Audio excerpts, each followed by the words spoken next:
welcome to episode 120 of the Travel Like a Boss podcast. I'm back here with my good friend, Dr. Shannon Weeks. Welcome to the show. Thank you. Good to see you again. Awesome to see you, especially that we are here in Lisbon, Portugal. Yes, I think it's the last time I saw you was Chiang Mai, last October maybe, or November. Yeah, so if you guys recognize Shannon's voice, he was on a bunch of episodes. He is pretty much my personal doctor. I come to you whenever I've body issues. Yes. And he's been great help. And his wife is also Dr. Les Shields. And I've been going to her for all my blood test results and keeping track of my health that way. So it's been awesome knowing both of you.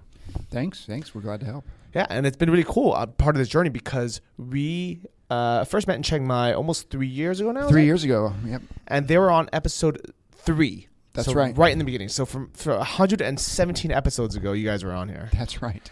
And we met in Chiang Mai. So if you guys want to listen to that episode, Shannon kind of talks about how he and his wife both sold their practices in Portland, started doing everything remotely in Chiang Mai, mainly through like Skype consultations. Yep. And now, 3 years later, building a big business online based in Portugal. Here in Lisbon. That's right. That's amazing. Right. All right, so we're gonna get back to the business stuff. So I definitely want to talk about that. But first, let's just talk about why you are living in Portugal.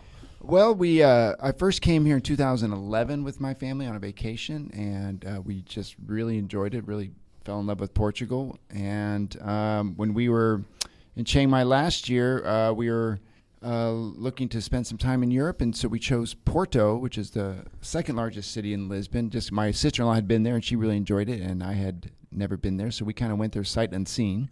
I knew that Portugal was inexpensive, and rents were very cheap, and we just really enjoyed Porto. And we stayed for 3 months until our Schengen visa ran out. And the other reason we settled in Portugal is because for an American, getting a residency visa here is quite easy. It's not a whole lot of paperwork. I had no idea that as an American we can just become a resident of Portugal. And the thing is, before coming here 2 weeks ago now, I had zero, I had no reason to come to Portugal. It wasn't like one of those, those places on the map. Yeah, it's off a lot of people's radar. They'll go to Germany or France or England or, Italy for a vacation, but you don't really hear that much about Portugal, and I'm not sure why, but people are missing a lot. But now that I'm here, I can see why you like it so much. So I have to thank both you and Alexis for convincing me to come, basically, because if it wasn't for the two of you, I had no reason to come here. True. We actually have quite a few friends who are showing up just because we keep harping on how great it is here, and since most of our friends are mobile, it's quite nice to see. Yeah, and the fact that you two liked it enough to move here, I'm like, okay, let me at least go check it out. If anything, I could just say hi to you guys, hang out for a bit, see what there is to offer in Portugal. Yeah.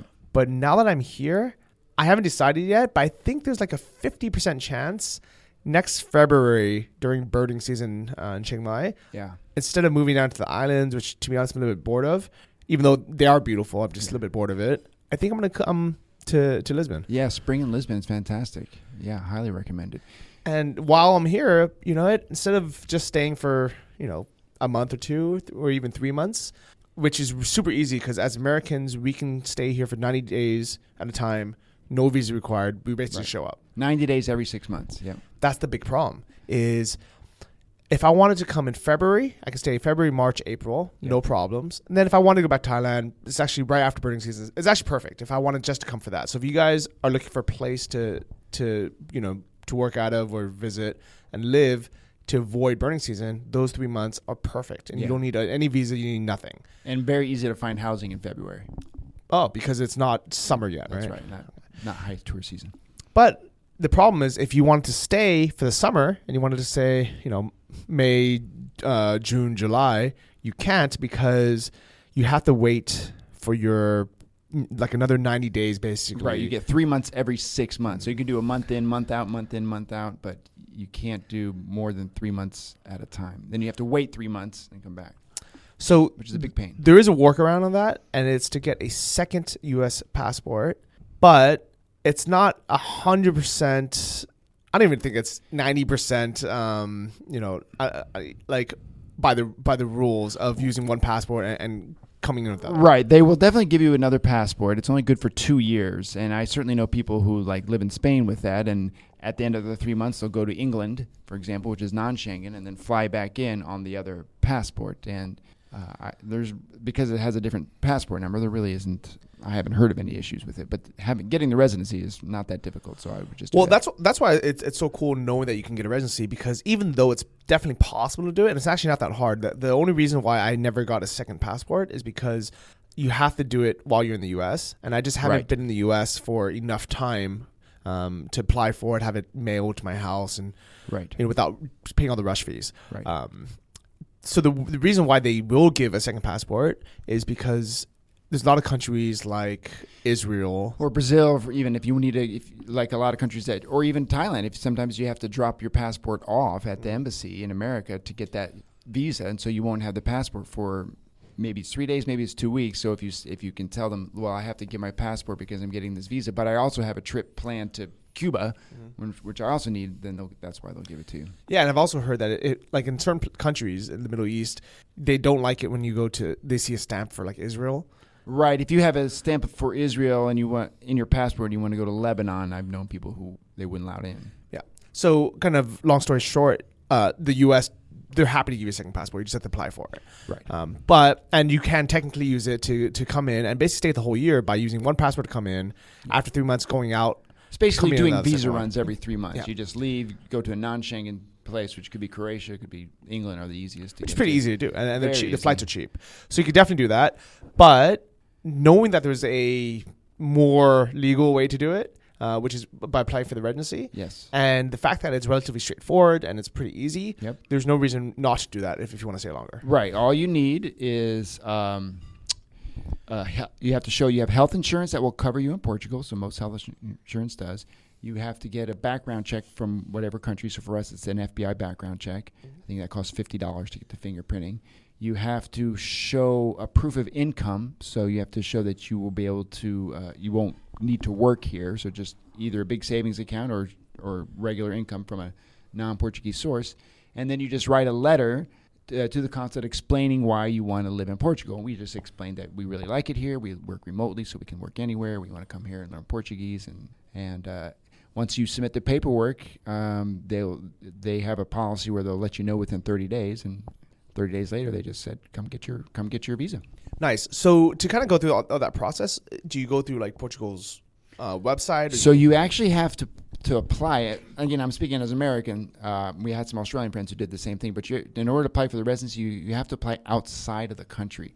So we actually went back to the States, where I'm from, Washington, D.C., which is easy because there happens to be a consulate there. And so you have to apply outside of the country. That's the only caveat. Now, I'm not sure if maybe you can apply in Spain at their consulate there. I'm not sure, but I know that they'll give you the visa outside of the country. Okay, so I guess we can look into that, see if there's a Portuguese consulate in Thailand, and if they would give it, or you have to go to your home country. Yeah. For Australians, I know they in fact do have to go to their home country. That might be just the same for America. I'm not sure. We just happen to be in America.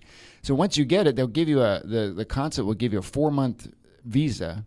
When you get here, then you call their immigration office, make an appointment there, and then you go basically bring all your paperwork, go through that same thing, and then they'll give you the year-long residency, which is good from that date of the appointment. And then after that, when you reapply, it's good for up to 2 years. Then you can reapply again. And I think after 6 years, you're eligible to apply for permanent residency. So you can become a permanent resident of the EU, which is awesome. Yes, it's fantastic. We're just having this residency. If I wanted to go spend 4 months in France, having this residency allows me to travel. So I think that's amazing. And so before we get into all that, let's talk about some of the benefits of living in Lisbon or in Portugal in general. Yeah, Portugal. So you get all the benefits of Europe, but you get it's an incredibly affordable lifestyle. When we were living in Porto, I would say that our expenses increased maybe by 10 or 15% compared to Chiang Mai. So Lisbon's a little more expensive. We chose Lisbon because it's just a little bigger, a little more going on. But daily life is very affordable. The food is really great. The people are super friendly. And there's a very, very high level of English spoken here. So, I think it's important to learn the language. But when you first get here, not speaking the language is really not an issue at all. I've been here for 2 weeks now, and there has been almost no situations except for wanting to chit chat with the old lady or just one of the taxi drivers out of the 30 I've used that didn't speak English well, but everyone else, like literally everyone else spoke like pretty good English, and like you can get by forever with never learning Portuguese. It's true. But Portuguese actually is kind of a fun language. It's a great language. I love the sound of it. Yeah, it's a fantastic language, and of course, if you live here, you should learn to speak their language by all means. And they certainly appreciate it when you speak to them, and they're very appreciative of people who want to come and see their country because they're very proud of what they do. I think that's one of the things I like about Portugal is that they're very welcoming, and they're like, like with open arms. So like, they're like, come try our food, come try our wine, come learn our language. Yes. I think in Thailand, people like the local Thai people, they are very friendly in general. Yes. But I guess they do like it if you can speak some Thai. Oh, they love it. Tickle pink. They like it, yeah. Yes. Yeah. Okay.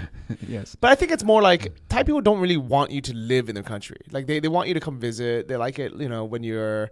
They like the tourism, but it seems like Portugal they actually want to encourage people to come and just live here. They do, and they've actually changed because Portugal was really hit hard by the economic crisis, and they had terrible. They still have bad unemployment, but a few years ago it was terrible. And they've made some changes that have made Portugal a little bit of a tax haven. So, for example, they have this golden visa, which is if you invest 500,000 euros in property here, you get instant residency. So a lot of wealthy Chinese, French people, or non-EU citizens are coming. And they've also made it so that, let's say you are an EU citizen or a French person or an American, and you come here and you get tax residency here, you are taxed at a flat rate of 20%, and then all your worldwide income, so let's say you have income from real estate or something like this, that's taxed at 0%. So they've actually made it very easy for foreigners to come here and to do things like if you wanted to buy property, there are no restrictions at all. You don't even need to be an official resident. They're doing quite a lot to encourage people to come outside money to help their economy. Which is completely different from Thailand. In Thailand, I would never buy property. It's possible for Americans or non-Thai people to buy condos, but you really don't own anything. No, you have to have a Thai person on the contract too, I believe. It's insane. But in Portugal, because we can actually buy things, we can invest, and we get that benefit of getting a residency and basically like a welcome saying thank you for coming and investing in our country. Yep. Feel free to stay. Yes. While in Thailand, it's insane that if you buy a condo, they'll let you buy it, but they won't give you a visa. Right. You still come in on a tourist visa, and you have this.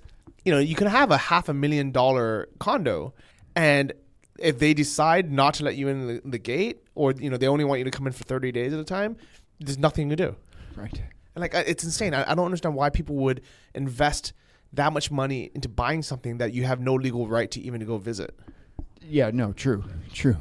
And again, here there's quite a bit of property. There's so many. When I was here 5 years ago, you'll see so many abandoned buildings, and right in the middle, like imagine walking down Park Fifth Avenue and seeing an abandoned building. You would never see it, but you would see areas like that. And they made some changes in the laws and made it easier and now it's a giant construction zone. You see you walking through, these old buildings are all being redone, and it's really quite exciting. So other things I like about Lisbon in general. So I've seen a little bit of the surrounding cities, maybe like an hour away. I went to a place called Cascais. Cascais, yeah, 30 minutes. Beautiful beach town. Yeah. And tomorrow I'm actually going to Porto in the north. Oh, fantastic. So yes, you'll love Porto. Very different feel. It's so beautiful. The city's a World UNESCO Heritage Site. The oldest wine region in the world is up there, the Douro, some of the finest wines in the world. But because it's small, most of them you won't find outside of Portugal. But they're world-class wines for a fraction of the price that you'd pay in France or Spain. Well, let's talk about some things we like. So wine, incredible here. Incredible wine. Like some of the best in the world. Absolutely. Way better. Like some Australians were talking about it yesterday, saying that the wine here is way better than Australia. I had a French person tell me that the best wine he ever had was in the north of Portugal, and they really know their wines. And it's cheap. Crazy cheap. It's the cheapest. Yeah, it's hard to get a bad bottle here, but it's incredibly inexpensive. We bought a bottle yesterday for €3, which is about $3.50 US in a grocery store. And it was really good. Yes, the price does not equal the quality. Yes. We went to this restaurant that is ran by a 2-star Michelin chef. Oh yes.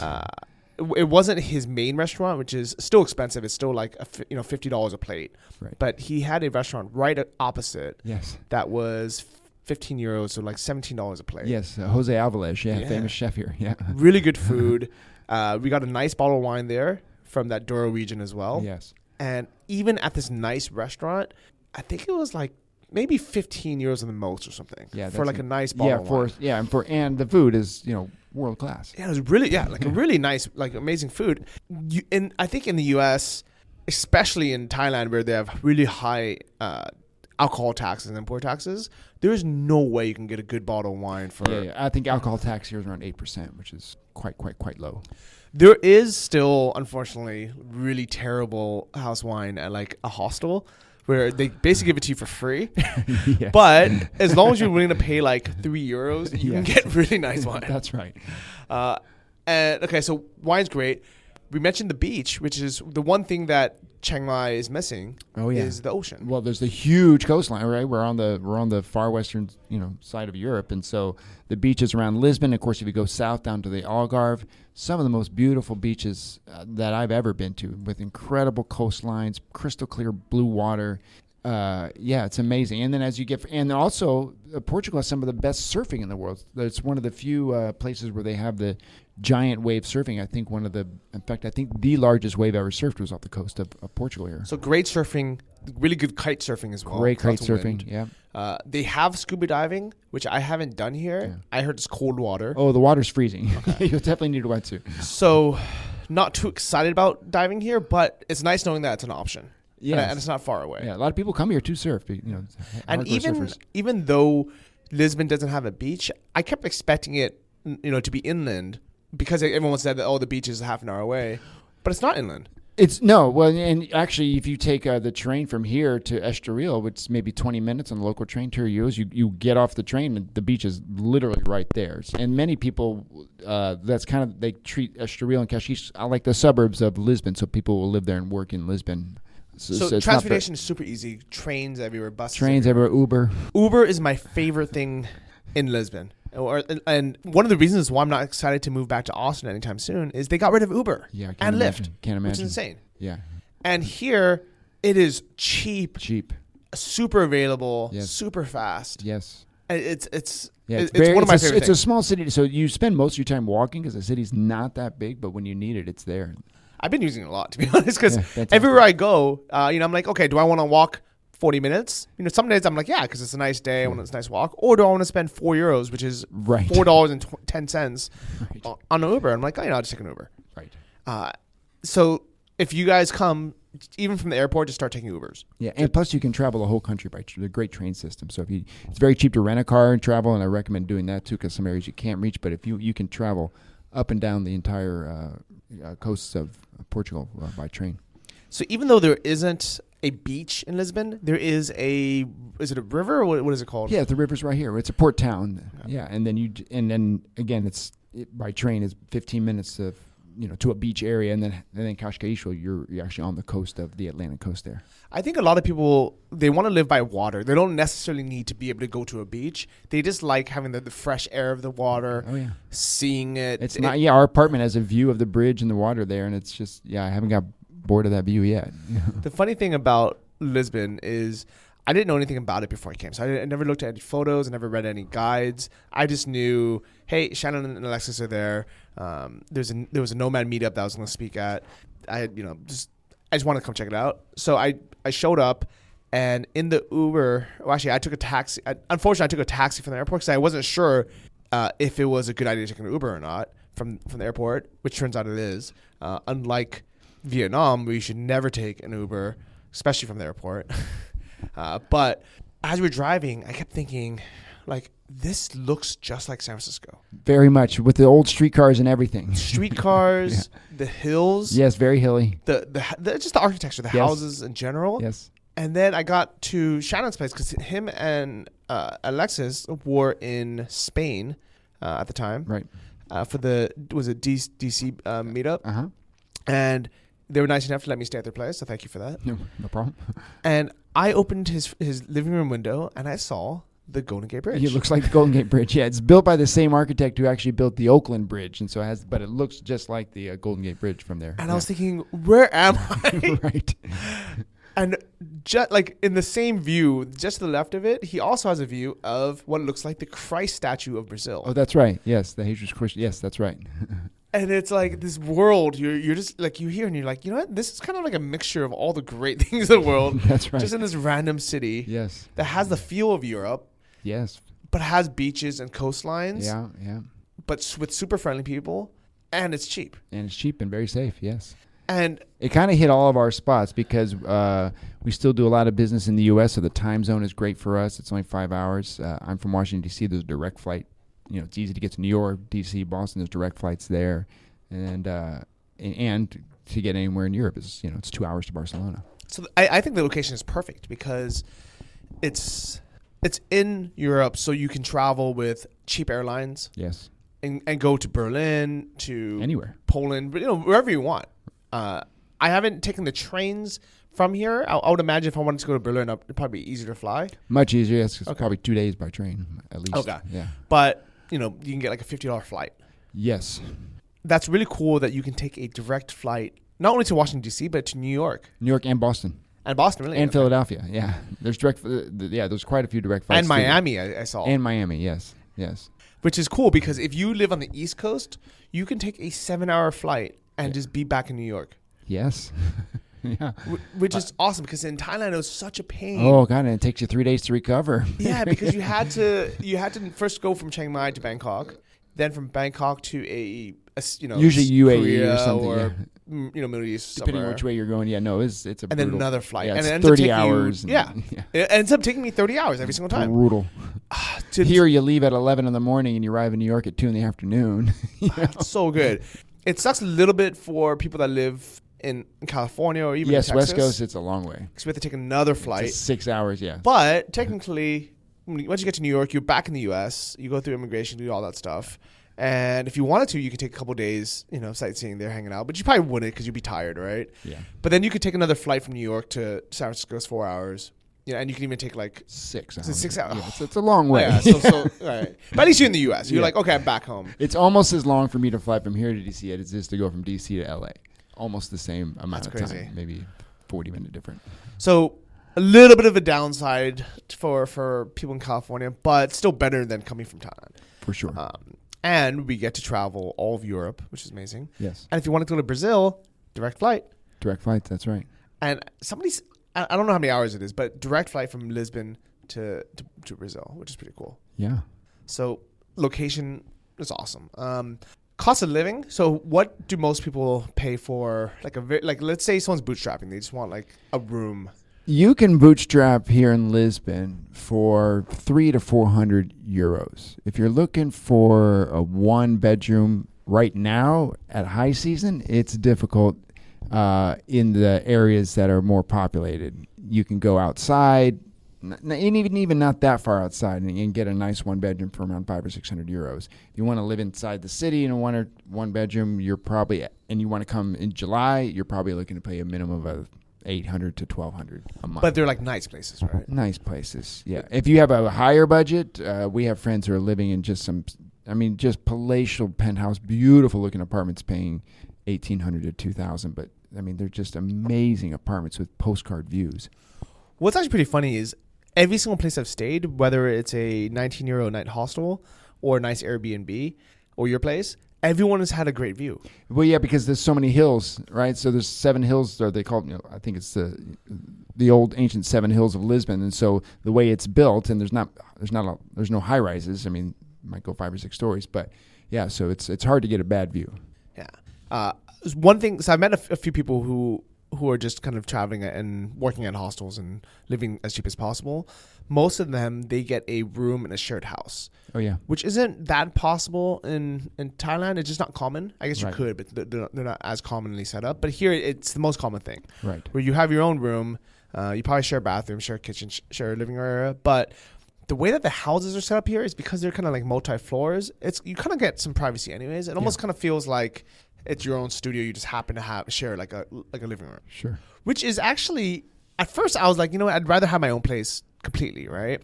But in the bigger picture, I'm thinking, well, you know what, in Thailand, when I have a studio, I don't have a kitchen at all. I don't have a living room at all.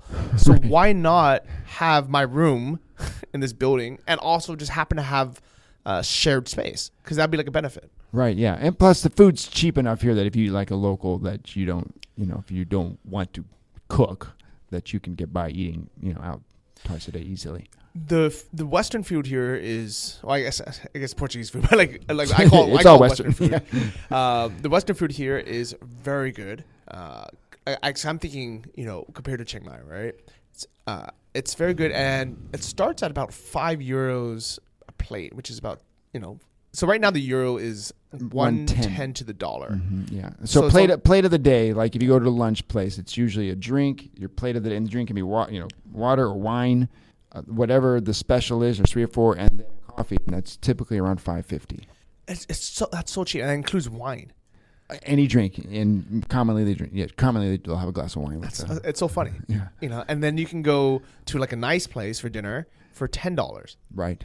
And I've had some really nice steaks. Oh, some of the best steaks I've had. I've been here in Portugal.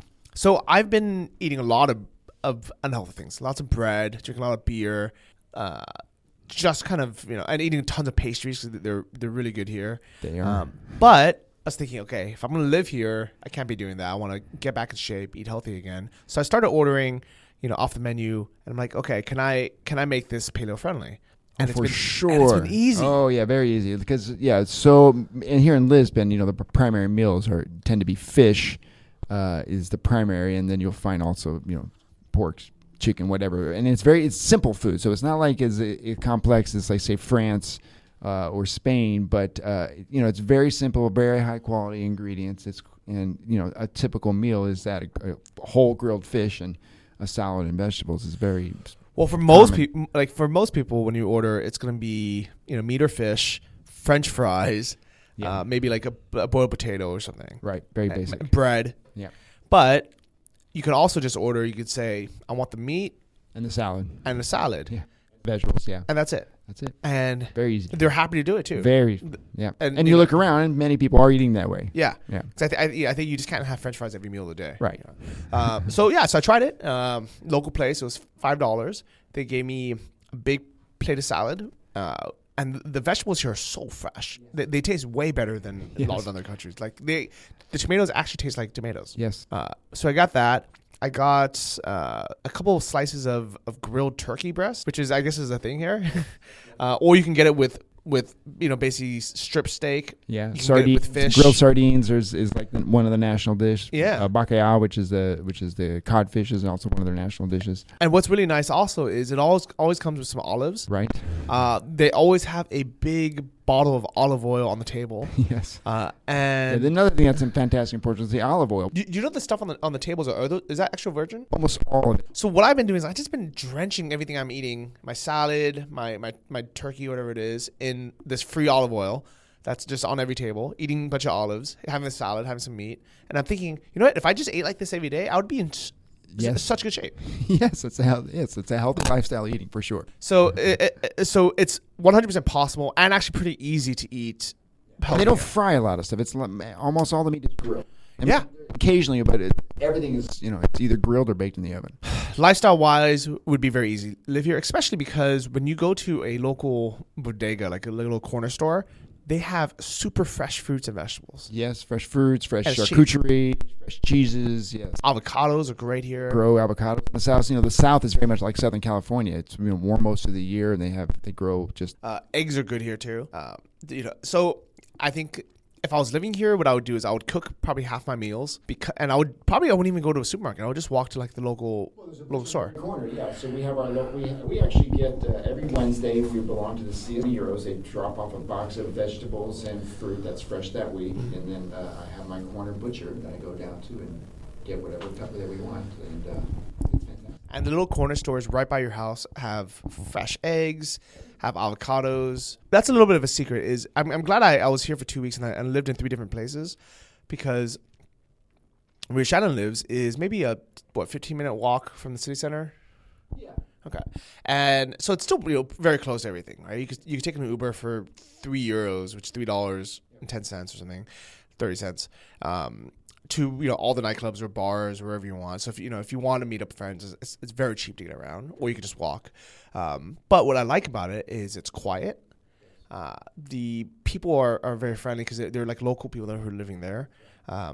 And the food at the restaurants and at the markets, it's actually a lot cheaper than in the city center. Oh, for sure.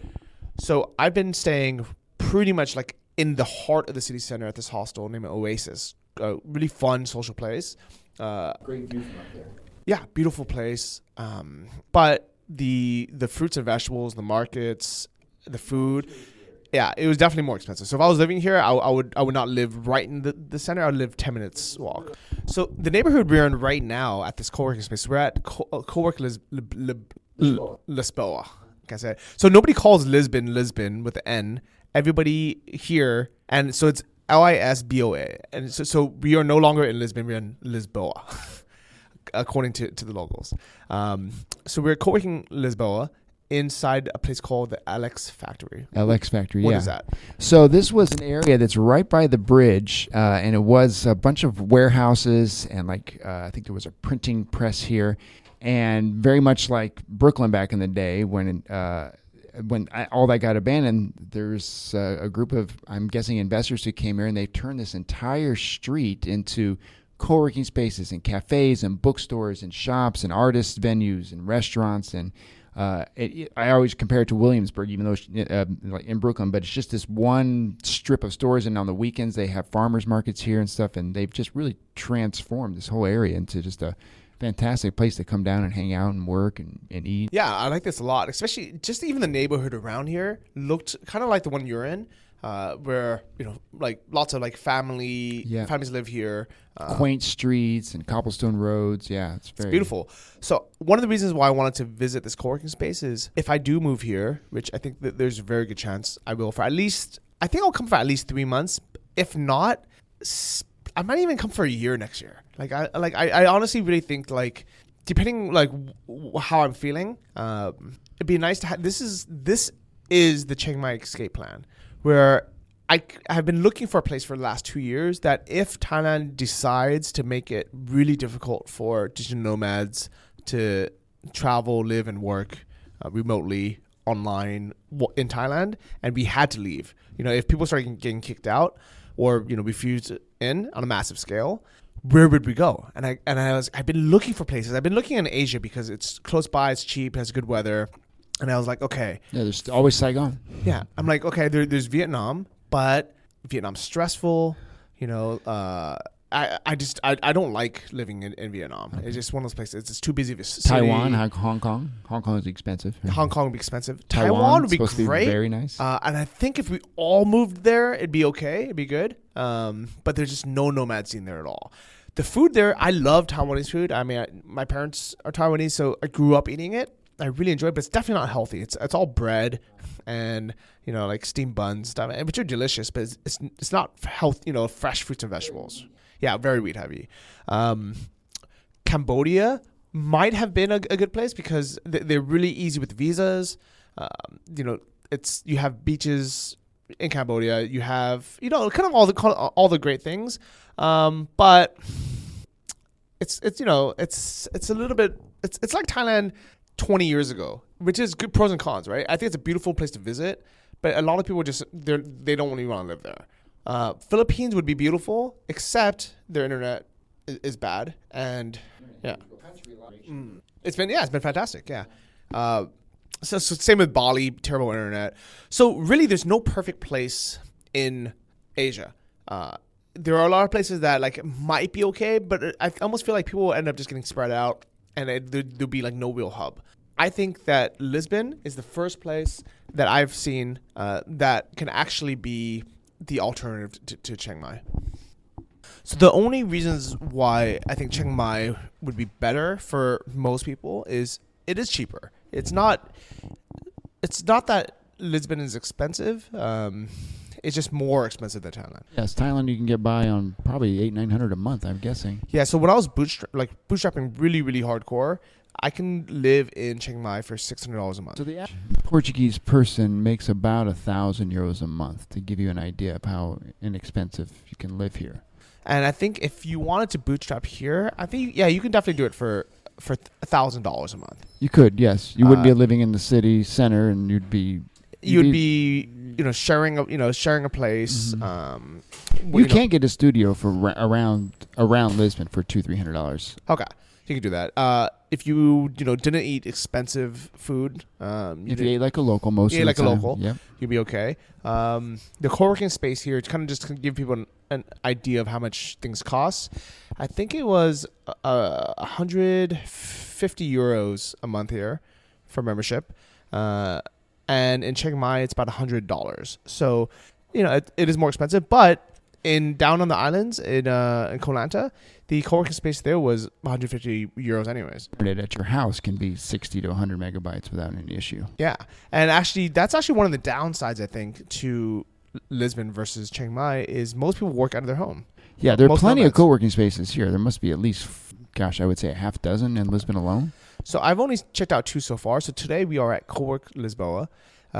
So far, I like it. I could see myself working here, but it's not really a digital nomad scene. No. Yeah, there's most people here, I would say, even the way the space is laid out, there's only maybe 10 hot seats, which are places that you can just sit like as you come in. The other ones are fixed desks, which are nice, I guess, if you are if you're coming every day and you want to leave some of your stuff there. Many cafes around town too that you can work at as well. But I think that's the biggest problem is there's no like one central co-working space where I can show up, not know anyone, and just all of a sudden be plugged into a community of other nomads. Yeah, it's the digital nomad scene in Portugal in general is rather new. So the talk I gave was at Fabrica Day Startups. Really cool space, many floors, and they have a program which I'm gonna try to find a link to because I think it's really, really cool. It almost kind of reminds me of the one in Chile, the Startup Chile program, where I think what they do is they sponsor people or companies to start their business while living in Lisbon. Yeah, I don't know the terms of it, if what they give you, what they cost, but basically when I was there on the board, I saw 10 different startup teams, all like kind of writing out the progress of what they're working on. I think they all have like 2 months to get up and running. Right. And the way you basically you get to work there for free at that co-working space. They just need to accept you and your program. If you are wanting to start some kind of more of a SaaS product or an app or something that's more startup related, you can just do that. You can even get a free co-working space. It's a great community to kind of just get plugged into. And I know they have meetups every single week where you can just meet up others. And it seems like the laws here for employment are much easier. Like and it makes more sense where they encourage you to want to hire their locals. Versus in Thailand, we can't hire local Thai people because then we have to have a business permit. So it's easy to do, and they encourage it. I think that's the thing I like about Lisbon the most, and actually that was the thing I liked about Cambodia, and the only reason why I thought that can potentially be a good spot is because they encourage foreign investment, foreign business. Versus Thailand, they want to keep their culture, they want to keep their people independent, which is one of the reasons why Thailand is such an amazing place to visit, is because they've always kept outside influence at bay. Right. So they've really kept the culture. They really, keep their own people strong, which is amazing. And I think that's why I like visiting Thailand so much, and I like living there. But there are there's ups and downs to everything, right? Portugal, we don't forget, Portugal ruled the world for 16th, 17th, 18th century. Yeah, it's been some amazing history here. And one of the fun things about being in Lisbon is I've been doing these free walking tours pretty much every other day. Like anytime I'm bored, I'll just see what, like, I'll just do it with a different company, so it's a little bit different. And we just walk around the city, and they tell you this is when they conquered, this part of the world, and this is when they had Brazil sending them gold, and they built this palace. It's beautiful, and so there's all that to do. I thought the buildings are still beautiful. Yeah, so lots to do here. And if you want to be surrounded by like Westerners, it's you can do it pretty much every day. There's millions of tourists here. So you won't get bored in that sense. I think right now, if I didn't know Unilexis or the other couple that we know here, Alyssa and Kev, who have also been on the podcast, the dentist couple. If it wasn't for me knowing you guys, I don't even know. I have no idea how I would even plug in here, because at this co-working space, I've been here now, just for a few hours, but everyone's kind of working their own thing. People with their own startups. Nobody's really like networking. There's digital nomad Facebook groups. There's meetups for all kinds of. There's a women's entrepreneur group that meets once a month. That's part of. It didn't take us long. We met a couple people who knew people. Yeah, in a sense, it kind of reminds me of Saigon, where there's also no like real one place. I think now people are starting to go to that new co-working space there, but in general, there wasn't like one little hub where people would meet. Right. It's the same here. There's no. Yeah, but I think what's cool is I'm pretty sure that being here, because these, there are people already organizing these events, and as long as you want to participate, they can grow pretty fast. Yes. So I really, really believe that if I do come here next February, which I think I probably will, I think a lot of people will also come. I think it's one of those things where, like, as long as a few people start coming, it's gonna be a big movement. Yeah.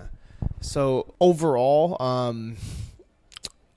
as far as co-working, Chiang Mai is still going to be the best, especially for new people starting out. For sure. But quality of life, location, time zone, all those things, I give the heads up to Lisbon. So you have been crushing it with your business. Business has been growing, yes. That's one of the reasons we decided to stop moving so much, is you get to a certain point where then you really want to take it to the next level. You kind of have to be in one place. And my business, I brought on a business partner who's 10x our business, and he's actually moved here now, so we can be in the same place. And things are going great. So if you guys listen to episode 3, Shannon sold his practice as a doctor, and he wanted to create video training courses for other doctors. And you were doing all that on your own for the first year. I had one that I had shot a couple of years ago, and finally, when I was in Chiang Mai, I had a chance to do that. And so I got that going. I learned how we build the sites. So I started with this one little project. Now we're up to we got 4 doctors, several courses. So basically, like, you have the knowledge, the I guess the team to do so. So you reach out to other doctors and you say what? Well, many of these doctors are courses that I've taken or that I own, but they're sitting in DVDs now. So these doctors that are in my field and work that I say, let me publish take your DVDs and let's turn that into an online course, and then we can put some internet marketing behind it and reach a much broader audience. I think that's a great move. I think that's something that a lot of people don't think about doing, is reaching out to people who they've learned from that maybe have a book on tape or DVD or something. DVDs a lot, because DVDs are going the way of VHS, and a lot of the older people anyway don't really realize that. I mean, my computer's 3 years old and it doesn't have a DVD player. They will be going the way of VHS, so there's a lot of great material that's sitting in DVDs that just needs to be converted and marketed.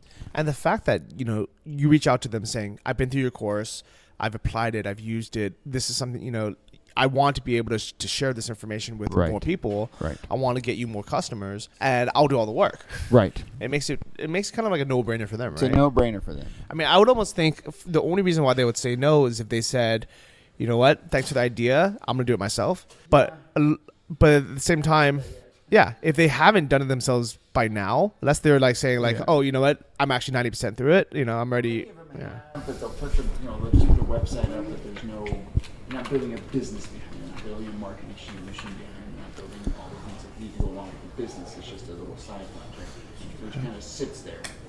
Okay, so tell me, like, what is involved in doing this? Well, it starts with contacting the doctors who have work, and then saying, hey, look, here's some of the other doctors that publish, we like to take your stuff online. And then usually it's me getting their stuff, doing the conversion from video, building a website around it, and then building a marketing plan behind that, using their lists or other lists, and going through just marketing. Okay, so it's 80% marketing. Okay, and is that the main reason why you brought on a partner? Okay. And I'm assuming that was a good, in retrospect, that was a good idea for you to bring Rob on? Oh, it was 10x. If you're going to bring a partner on, you got to make sure that they're going to be, you're given up a lot of, the equity of the thing. They need to bring it, turn your business in a way that you wouldn't be able to do on your own. You have a set of skills that I support. So in the beginning, you were doing all the marketing yourself, right? And that's, obviously now you're forte, you're a doctor.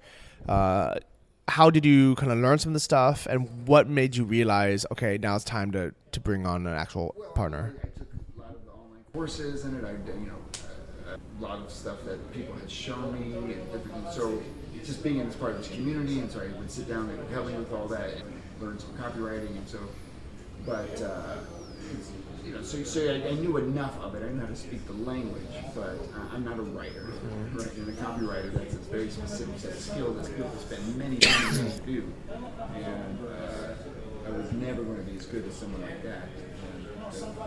I knew how to do the technical part, and I knew how to communicate with the language. Sellers. In the beginning, did you think about just hiring him like on an hourly or project basis? Yeah, but the good ones, they're not going to do that.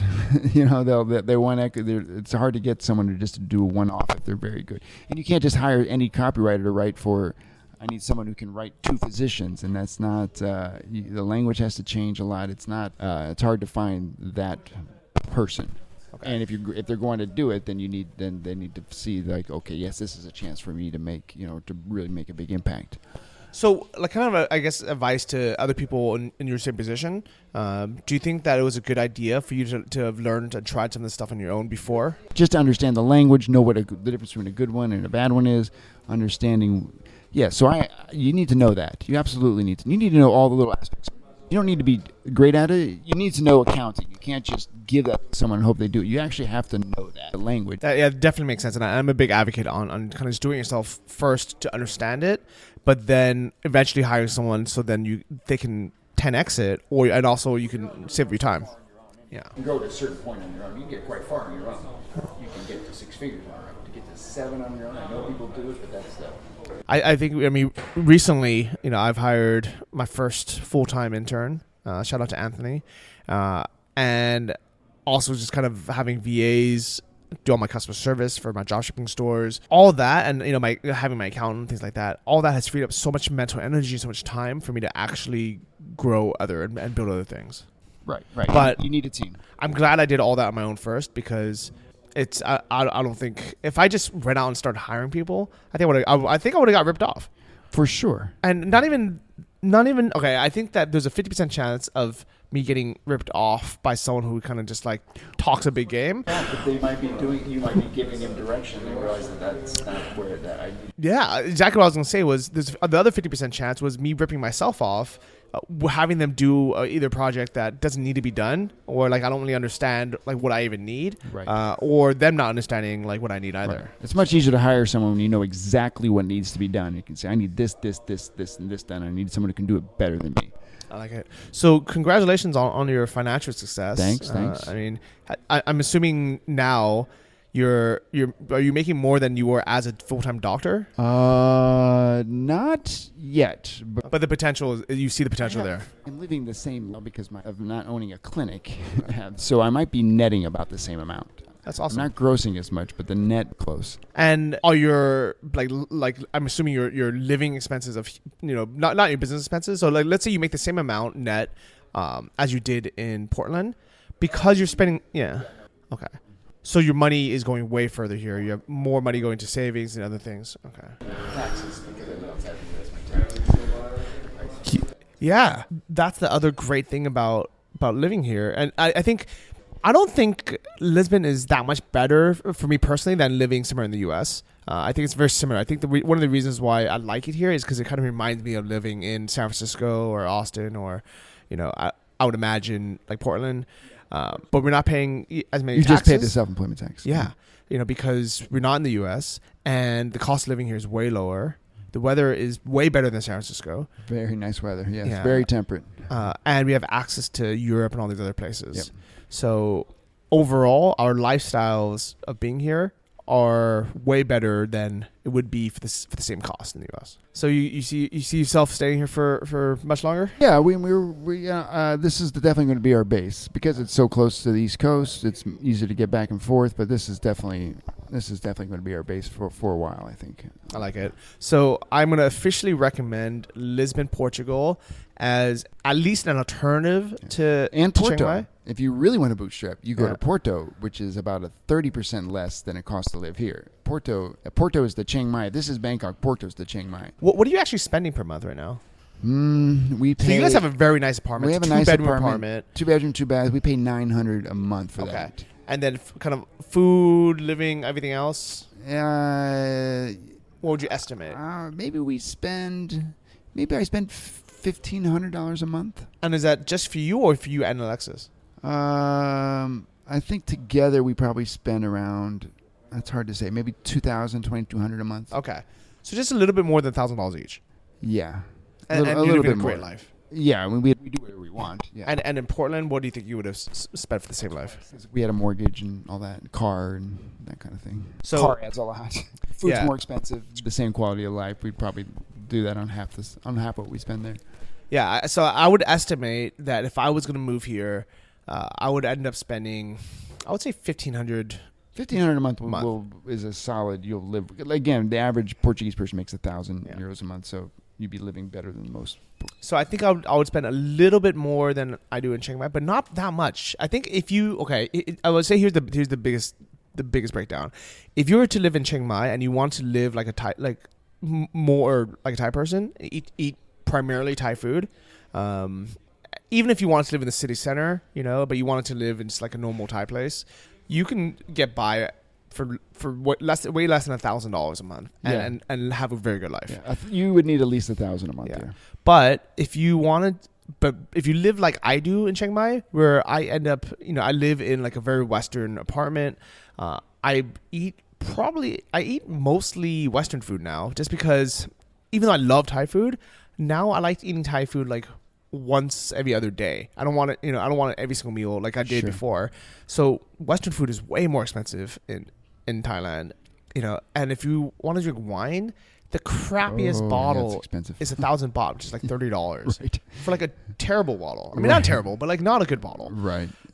So if you're doing that, if you're drinking wine, you're eating Western food, and you're living kind of like the Western life in Chiang Mai, you're gonna end up spending close to $2,000 a month anyways, or $1,500 a month anyways. Yeah. So then you might as well just be here. You might as well be here if you want to live like a Westerner. Yeah. So I would say that's a very, very fair argument of why how you can actually save money by not living in Thailand is if you wanted to have a Western life, come to Lisbon. Yes. If you want to super bootstrap, super get plugged in to a big nomad community of literally thousands of people, Chiang Mai is still the place to be.